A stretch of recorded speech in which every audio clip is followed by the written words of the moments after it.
Bon, je suis avec Moon. Je viens de finir d'une séance de sound healing avec lui. Je vais laisser parler Moon parce que c'est lui le mieux placé pour parler. Et premièrement, Moon, merci beaucoup déjà pour cette séance. Mais c'est welcome, c'est certain. Et est-ce que je peux te laisser te présenter déjà un petit peu? Comment tu te décrirais? Je suis surtout un curieux de l'aventure, de la vie, surtout de la Terre. La planète est tellement belle que être un rêveur et un aventurier me permet de vivre avec l'humanité, mais dans sa vérité, dans sa tribu, dans sa forêt, dans sa nature, dans ses océans, et ça me permet de découvrir en fait qui on est, parce qu'on est tout ce qu'on est, on est la vie, on est donc en train d'émaner des sensations, des vibrations quand on regarde un coucher de soleil ou une forêt ou une rivière ou n'importe quel élément de la nature, on fait waouh, parce qu'en fait c'est des miroirs de nous-mêmes et c'est la beauté de découvrir notre infini. Et du coup, toi, tu es français? Je suis né au Liban, de père libanais et de mère franco-libanaise. Donc j'ai eu mon passeport français, ça m'a permis de tourner autour du monde. Et je suis un aventurier, je suis un voyageur.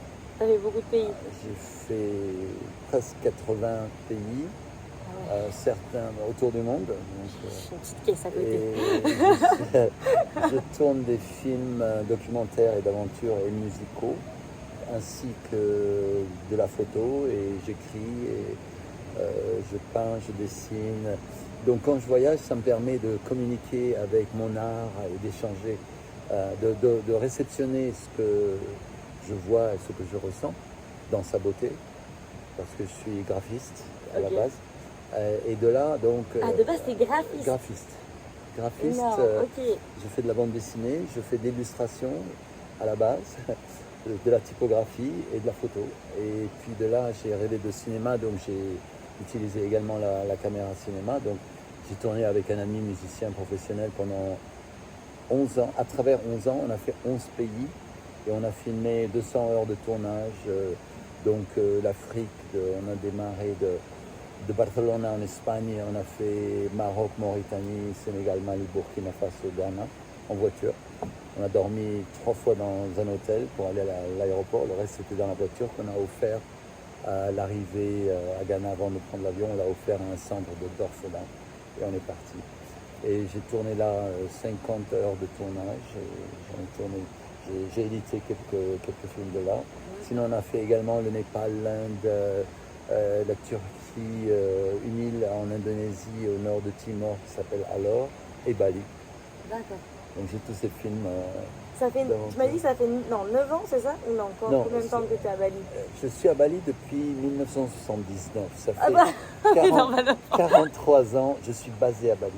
Et de là, j'ai rayonné dans le monde. D'accord. Parce que la planète est trop belle et c'est bien d'avoir une base à Bali, mais toujours à l'aventure. Bah ouais, et puis même pour moi, non, je sais pas si toi tu le ressens comme ça, mais moi je le ressens où j'ai un besoin de connaître un peu de tout ce qui se passe dans le monde pour justement m'imprégner, faire mon équilibre avec moi, ce qui me passe.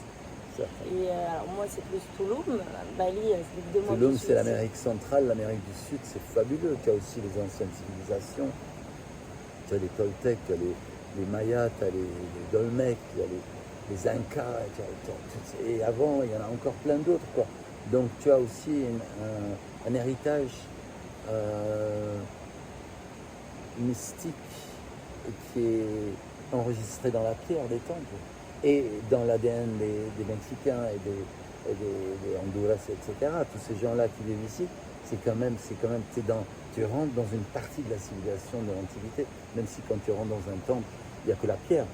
Mais en fait, la pierre, c'est un computer. Donc quand tu rentres, la prochaine fois que tu es à Tulum, tu vas sur le temple qui est en bord de mer ou n'importe lequel, et tu rentres dans ton cœur, tu médites un peu, et tu touches la pierre.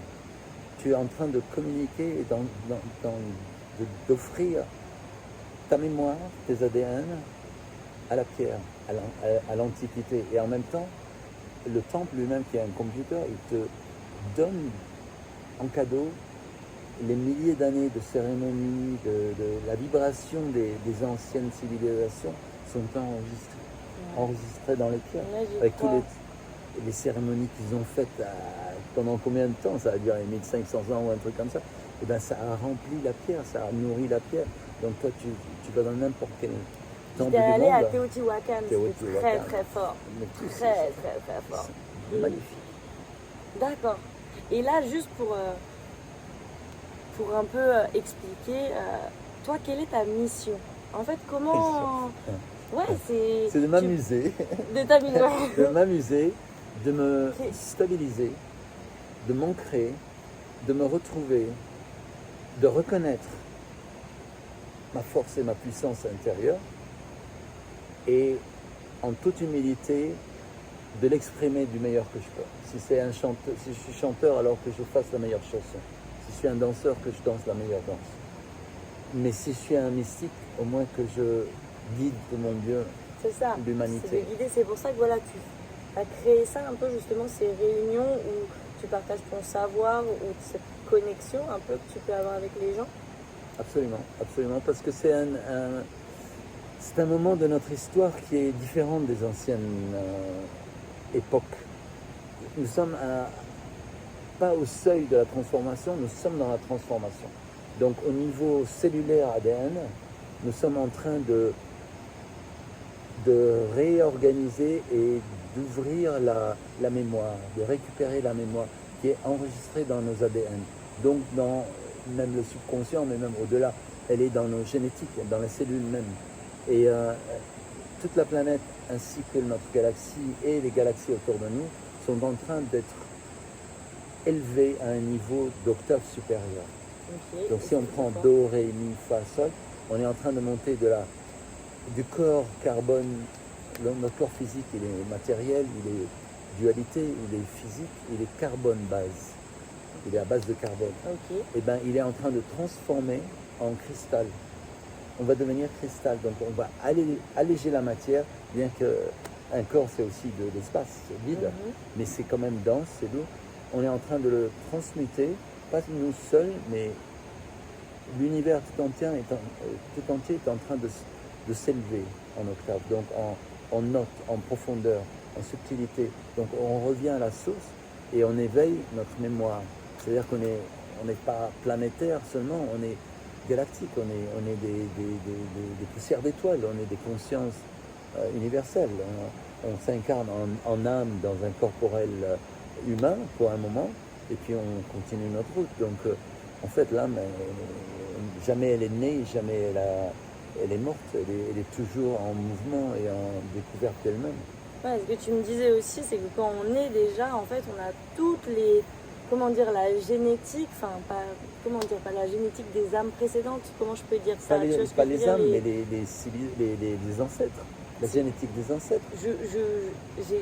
J'ai déjà dans mon corps un peu même le stress qu'a vécu ma mère, mon arrière-grand-mère, ou les bons moments comme les... Absolument, absolument. C'est la génétique, elle est transgénérationnelle. Elle est transvasée, elle est transportée à travers le sang, elle arrive dans notre mémoire et elle éveille notre propre mémoire. Donc tout d'un coup, on est les héritiers de la douleur du passé, en même temps que le rêve du passé. Donc quelque part, si on est vraiment conscient aujourd'hui, au lieu de dire « oh, moi j'en ai rien à faire, je vais m'amuser et puis oublier tout ça », ou bien tu dis « ah, donc je peux transformer l'histoire, je peux m'améliorer et me relaxer suffisamment dans ma maîtrise, dans ma force pour guérir et pardonner cette vieille mémoire qui traîne.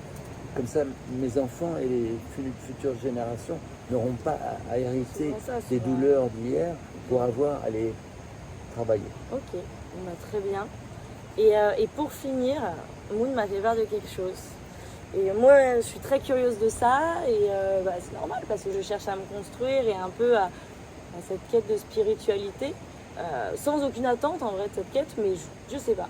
Et en fait, tu m'as dit que tu ressentais en moi un peu quelque chose... alors, je te laisse parler, je veux même pas parler à ta place ou mal dire tes mots. Ta phrase. Un peu, ce qui m'a attiré, c'est que tu m'as dit, c'est marrant, je sens une certaine un peu puissance en toi qui pourrait être signe, symbole d'une vieille âme, pourquoi pas un guerrier ou une guerrière de lumière. Moi, c'est marrant, c'est le mot lumière qui me fait tilt parce que je t'avoue ça revient très souvent dans ma vie, ce terme de lumière. Voilà, parce que tu as l'air de t'y connaître à mort. D'accord. De ressentir, non mais personne, mais en même temps. Tu vois, non, mais ce que je veux dire, c'est que tu as l'air d'être très sensible à ces choses-là. Et juste, qu'est-ce qui.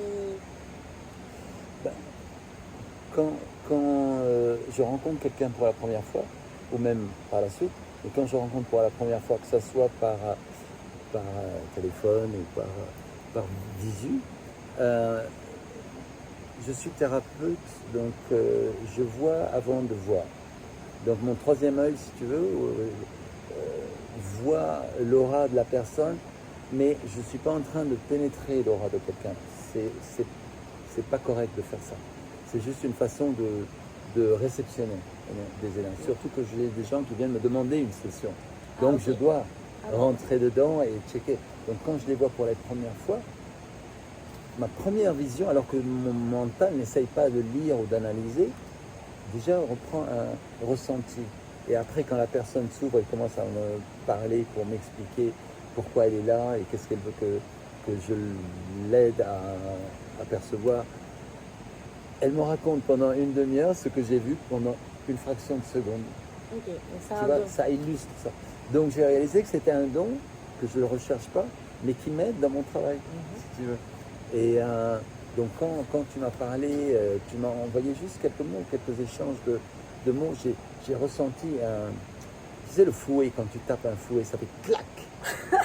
Et j'ai ressenti ce clac, mais qui n'est pas méchant ou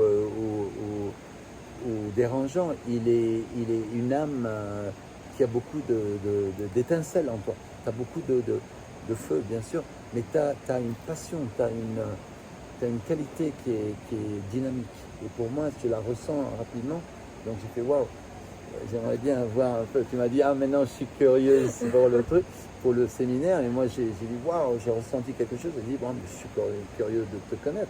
Et quand je t'ai vu, et maintenant que je te parle et que ça fait quelques heures qu'on s'est rencontrés, ça souligne ce que j'ai ressenti, que j'ai dit alors que je ne t'avais jamais vu. Je le vois en toi. T'es une vieille âme, oui. T'es là, tu viens déjà avec beaucoup de maturité. Et c'est pas quelqu'un qui cherche à découvrir des choses qu'il ne connaît pas. C'est quelqu'un qui est en train d'ouvrir des portes qu'il a déjà en lui, que tu as déjà travaillé dans des vies antérieures ou dans ta mission d'avant, n'importe quoi. Donc, pour toi, ça va être immédiatement les pieds dans les skis. Tu vas glisser sur la pente immédiatement. Tu n'auras pas besoin de faire des préparatifs, c'est déjà en place. Et je le ressens très fort parce que tu es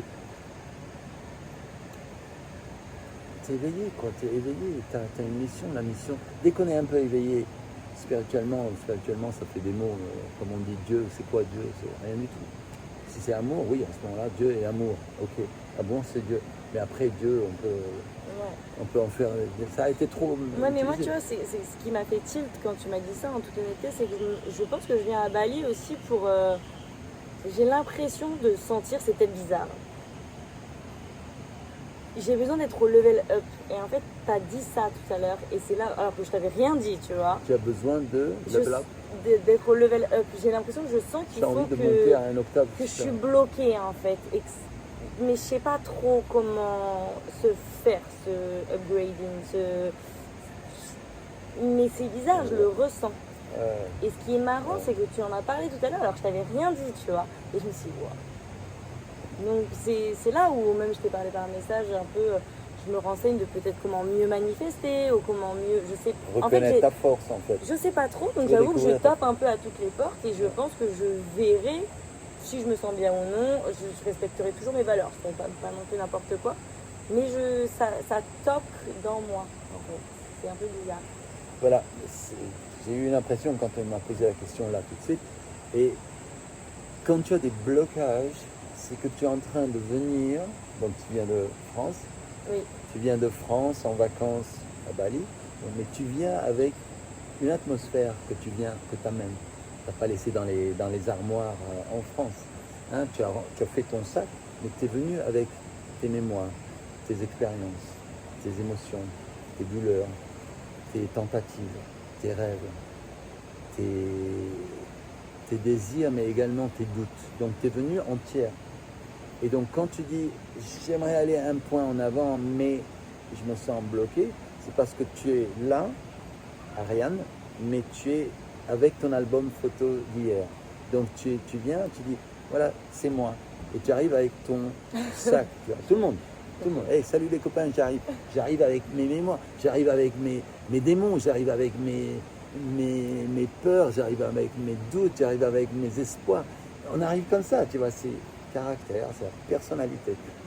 Alors, toi, quand tu arrives et tu me dis cette phrase-là, je vois immédiatement que, à cause de ton passé, que ce soit n'importe quelle expérience, n'importe quel chapitre, en n'importe quelle tonalité, peut-être pas trop bonne ou challenging ou difficile, n'importe quoi, tu l'as gardé avec toi, donc tu arrives et tu me fais, je vais aller vers demain, mais il y a hier qui tient encore sur mon dos.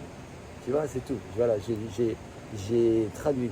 Okay. Et moi, ce que je propose, ce que je fais quand je donne les séances, etc., c'est, tu t'installes dans la méditation. C'est-à-dire que tu es dans le moment présent. Là, respire, donc tu es avec ta respiration. Tu rentres, tu sors avec ta respiration, tu es dans le now, maintenant. Coucher de soleil, on est à Bali, on est chez moi, devant ce magnifique paysage nature, la rivière sauvage et tout, et on est dans le now. Le verre d'eau, tu l'as bu avant, donc ça fait partie du passé. Le Gojek, il t'a laissé avant, c'est déjà le passé. Donc toute ta vie, depuis le fœtus jusqu'à maintenant, disons pour commencer un endroit, jusqu'à tout de suite, assis ici, c'est le passé. Donc ce que je te demande maintenant, c'est d'être dans ta respiration, pas celle que tu as prise il y a 3 minutes, mais celle-là, qui est dans le maintenant. Tu vas la respirer, donc tu vas être dans le maintenant. Tu stabilises la force du maintenant, ton présent, c'est maintenant. Donc tu es dans ton cœur et tu es dans ta connexion verticale avec la force mystica. Mystica, c'est unifié. Mystique, c'est pas mystérieux, c'est mystica du latin, ça veut dire unifié, comme le yoga. Donc tu connectes et tu deviens le moment présent. Tu sais que tu es là. La rivière, c'est maintenant qu'elle fait c'est ce son-là. Et là, une fois que tu es relax, centré, ancré en toi dans le maintenant, elle est où la douleur? Mais non, est-ce qu'il y a une douleur? Il n'y a rien. Mais non, c'est parfait. Tu fais bzzz, et tu ouvres ton livre d'album de photos ancien. Et tu le regardes tout entier avec ses paquets de désordre, de rêves, de doutes, mon petit copain il m'a quitté. Et paf, la vidéo se coupe. C'est les aléas du direct. Il y a 4 ans, j'ai tourné cette vidéo et j'avais plus de batterie apparemment. Mais ça m'a tenu à cœur de vous montrer cette vidéo, de vous montrer cette interview, parce que Moon, c'est l'un des grands acteurs qui a changé ma vie, entre guillemets. J'étais perdue à cette époque, c'était en 2022. J'avais décidé de quitter Tulum parce que j'étais presque en burn-out et suite à un rêve, j'ai décidé de sauter dans un avion pour Bali et je ne sais pas pourquoi, j'avais vraiment au fond de moi, il fallait que je fasse des interviews de gens qui m'inspiraient. Parce que je comprends que plus je voyage, et ça m'a ouvert beaucoup de portes, ça m'a aidé à prendre conscience de beaucoup de choses et à me connaître ou à me reconnaître. Vraiment la personne authentique, la version authentique de moi, on va dire. Et du coup, voilà, je me suis dit, c'est un peu... j'aimerais que tout le monde puisse entendre des gens aussi inspirants et pas seulement moi. Et je me suis dit, comment je peux faire? Et je me suis dit, juste avec mon téléphone, au final, je peux partager ça avec le monde. Et pour les gens qui n'ont pas la chance de pouvoir voyager comme ça ou de rencontrer des gens comme Moon, et en fait, c'est un accès facile et gratuit parce que Moon, c'est un grand. C'est le mot, c'est un grand de ce monde. C'est quelqu'un de très humble et qui veut vraiment aider les gens. Moi, en tout cas, il m'a aidé à avancer quand je me trouvais bloquée. Je ne savais pas ce que je faisais. Je ne trouvais pas de but dans ma vie. C'était vraiment une étape dure. Mais c'est vraiment ce côté où tu continues d'avancer et en fait la vie, l'univers t'envoie ces gens-là et c'est un peu des cadeaux. Donc j'espère que cette interview t'a plu. Bien sûr, si ça t'a plu, je t'invite à liker, à commenter qu'est-ce que tu penses de Moon et à partager ça à quelqu'un à qui ça ferait du bien parce qu'à ton tour, c'est à son tour d'inspirer des gens. Voilà le principe de ces interviews. J'espère qu'encore une fois, ça vous a plu. Je vous fais des gros bisous. Merci de soutenir la chaîne. Et on se voit pour d'autres interviews inspirantes. Bisous.